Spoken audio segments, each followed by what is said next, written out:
حضور صلی اللہ علیہ وسلم نے فرمایا، جو شخص بیماری سے فوت ہوا ہو، قربان جو میرے محبوب نے بیماری کا نام ہی نہیں لیا، فرمایا کوئی بھی بیماری ہو، فرمایا جو آدمی بیماری سے فوت ہوا ہو اللہ اسے شہادت کی موت عطا فرمائے گا، اور وہ عذاب قبر سے اور قبر کے امتحان سے بھی محفوظ رہے گا۔ اور حضور فرماتے ہیں اس کو صبح و شام جنت کی باغوں میں سے رزق دیا جائے گا، کسی بھی بیماری سے فوت ہو۔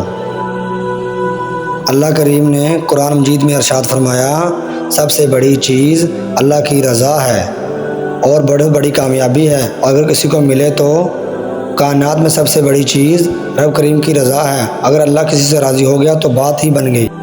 حضور علیہ السلام نے فرمایا، عورت ٹیڑھی پسلی سے پیدا کی گئی ہے، یہ ٹیڑھی ہے، سیدھا کرنے کی کوشش کرو گے یہ ٹوٹ جائے گی۔ حضور ہمارے لیے حکم کیا ہے؟ فرمایا جیسی ہے اسی کے ساتھ نبھا کرو۔ آپ سے، اپنے آپ سے، سب سے یہ گزارش کروں گا، ایک بات اپنی زندگی میں طے کر لیں، یہ ہو نہیں سکتا کہ لوگ آپ کو باتیں نہ کریں، یہ ممکن نہیں، اس لیے مخلوق تو فنکار ہے اس درجہ کے پل بھر میں سنگ در کعبہ سے اسنام تراشے، تم کون ہو کیا چیز ہے داغ کبابی، لوگوں نے مریم پہ بھی الزام تراشے۔ امام غزالی رحمۃ اللہ علیہ فرماتے ہیں، جس بندے کا رونے کا پروگرام بن جاتا ہے نا ساری زندگی، تو وہ روتا ہی رہتا ہے، کیونکہ حضور علیہ السلام نے فرمایا اللہ بندے کے گمان کے قریب ہوتا ہے۔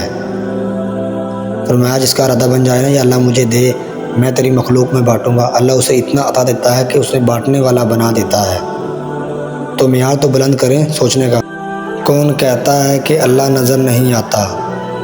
میں نے دیکھا ہے اسے میرے گناہوں کی پردہ پوشی کرتے ہوئے، میں نے میری دعاؤں کو قبول کرتے ہوئے، میرے گناہوں کے باوجود مجھے رزق دیتے ہوئے، مشکلوں میں میرا حوصلہ بڑھاتے ہوئے، میں نے دیکھا اس کو میرے لیے وسیلے بناتے ہوئے، میرے گمان میں بھی نہ تھا۔